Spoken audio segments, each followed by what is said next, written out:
Ang aking video ay tungkol sa ang misteryo ng sementeryo.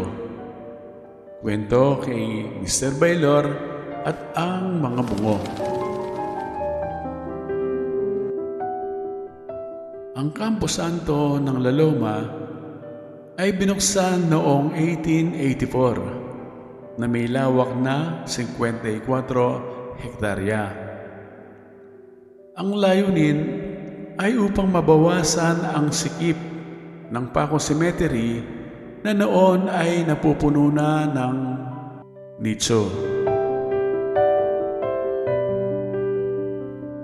Si Mr. Baylor ay ang tagapamuno ng mga sepulturero.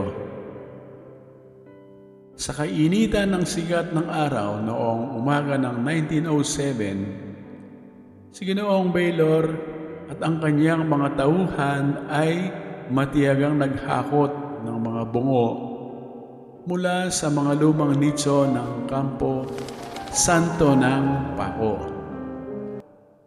Ang mga bungo ay inilipat at maingat nilang inipon sa parteng likod ng San Pancratius Chapel na nasa loob ng Campo Santo ng La Loma. Ang mga bungo ng taong namayapa ay pinaniniwalaan ng mga naiwang kamag-anak na hindi nabigyan ng bendisyon sa simbahan at hindi nagkaroon ng disyenteng libing dahil marami sa kanila ay rebelde sa kolonyang Kastila. Kaya sa tulong ng kaanak at kanilang pahintulot, pumayag na ilipat ang mga bungo sa bagong Campo Santo ng La Loma. Ito ay para alayan ng bendisyon ng pari upang matahimik ang kanilang mga kaluluwa. Ito ay ritual na naayon sa paniwalang Katoliko. At para mailagay sila sa mga nicho na may pagkakakilanlan na magsisilbing giya ng mga dumadalaw na kaanak. Si Ginoong Baylor ay isang tisoy, matalino, mahigpit sa pananalita at may kakaibang paniwala at pananampalataya sa Espiritu.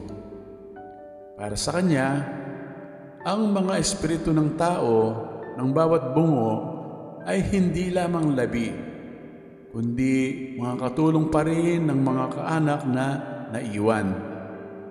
Ang espiritu ay pinaniniwalaan niya bilang tagapamagitan sa Diyos. Sa simula, siya lamang ang gumagawa ng kanyang misyon. Ngunit habang lumilipas ang mga taon, naging laman ng balita si Ginoong Baylor. Gawaing pagsisindi ng kandila at nagbubulong ng panalangin sa mga bungo sa nicho. Bagay na parang himalang nagustuhan ng mga tao sa mga komunidad.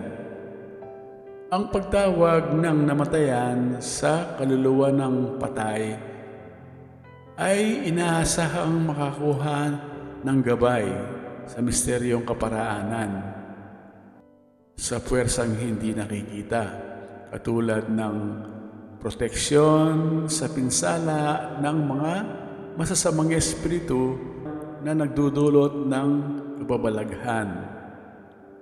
Proteksyon na ilayo sila sa tukso ni Satanas at iiwas silang mabiktima ng masasamang tao sa komunidad. At tulungan din sila na magkaroon ng katuparan ang mga pangarap tungkol sa makabundong bagay. Sa bawat bungo na nahahawakan ni Mr. Baylor, ay pumapasok sa kanyang isipan na ang taong ito ay may sariling kwento sa buhay noong panahon niya sa mundo. Kung makasalanan man siya noon, ang mga kaanak niyang naiwan ay ang tutulong para mabigyan siya ng kapatawaran sa pamamagitan ng pag-aalay ng mga dasal sa Diyos.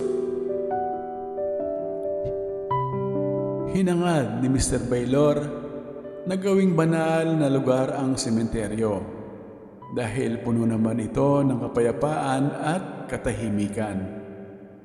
Naniniwala siya na kapag ang mga bungo ay may tamang pagbabantay, ang sementeryo ay nagiging isang kaparaanan ng koneksyon ng tao sa kaluluwa ng kanilang mga yumaong ninuno o mahal sa buhay.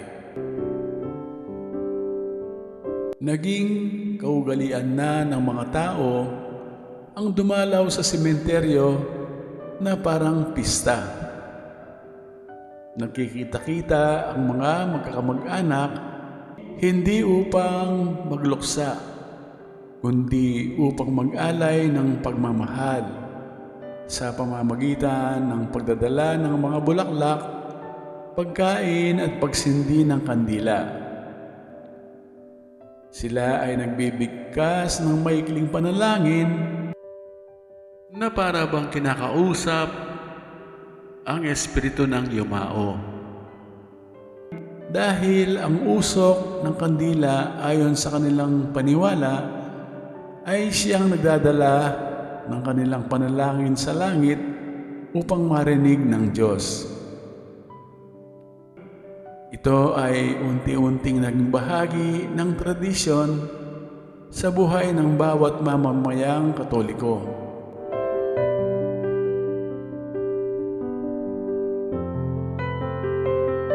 Sana ay nagustuhan ninyo ang kwento kay Ginoong Baylor. Ang kanyang sinimulan ay hindi lamang naalala bilang tagapangalaga ng mga labi, kundi tagapagbuo ng koneksyon ng kasalukuyan sa nakaraan. Sa aking pananaw, sa Diyos tayo nagmula at sa Diyos din tayo babalik. Ang sementeryo ay isang lugar na hindi kinatatakutan, kundi lugar ng pagnilay-nilay tungkol sa kahihinatnan ng ating kaluluwa pagsapit ng kamatayan. Ito ay nagsisilbing pagpapaalala na lahat tayo ay uuwi sa parehong hantungan, anuman ang estado sa buhay.